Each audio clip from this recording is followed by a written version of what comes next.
Suzuki Raider 150 naman tayo na sobrang lamya ng takbo.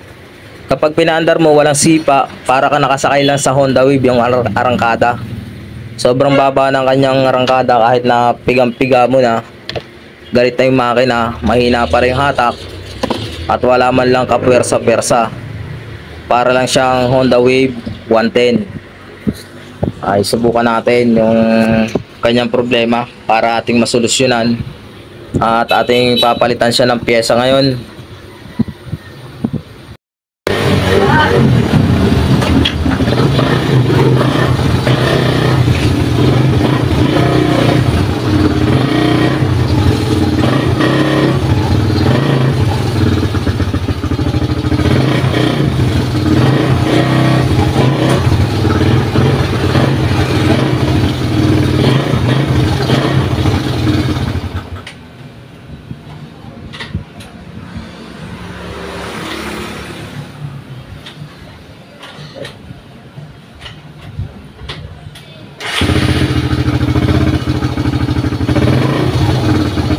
Mahirap din siyang in-neutral at saka yung clutch niya sobrang bagting, napakakunat, ang hirap niyang hatakin. Yan ang ating ayusin.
Yan, nakalas ko na.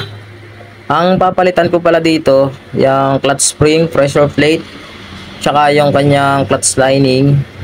Tapos magpapalitan rin tayo dito ng langis at lilinisin natin yung carburetor. Tapos dito sa clutch cable, papalitan na rin natin. Kasi meron ng parang gas-gas yung kanyang cable. Yan.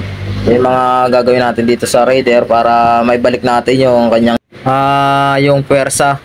Kasi sobrang lamya talaga ng Raider na to. Ang stock carb. Yan. Madumi na rin pala to. Kailangan natin linisin.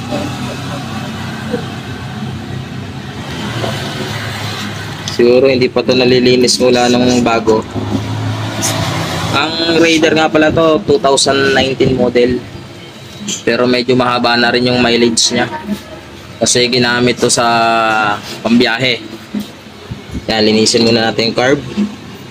Tapos mamaya salpak natin yung bago nating mga pyesa dito sa clutch assembly. Mukha na siyang bago. Ito na yung carb. Yan. Malinis na, kakapitan natin. Tapos yung lining at saka yung ibang pyesa, mga clutch spring, papalitan na rin natin. Then subukan natin kung malamya pa ba yung takbo pag naikapitan natin yung mga pyesa niya. Yan, okay na. Testing na lang natin kung malamya pa ulit siya. At kung napalambot na kasi natin dito yung clutch lever. Tapos yung sa throttle niya okay na rin. At dito hindi ko na muna pinaltan yung clutch cable. Medyo okay pa. Kala ko kasi paputol na eh. Testingin na lang natin.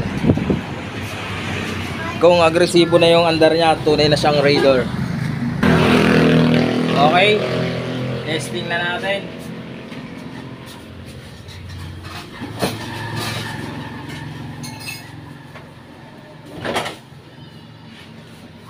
Ba't alam mo yung yellow? Iniinom mo?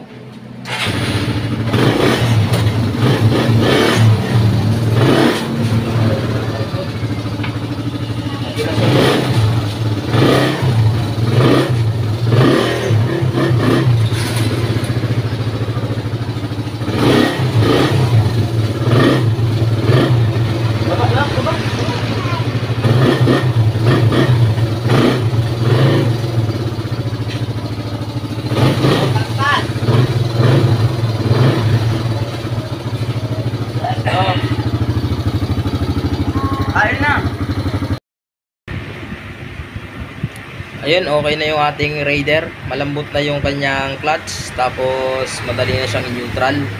Hindi na ganun kaganit yung neutral niya. Kasi kapag yung kanina, kapag neutral mo siya, ayaw talaga. Hindi kumapag yung neutral. Kailangan mo munang i-off yung makina para may neutral mo siya. Kasi nagra-running talaga yung ano niya.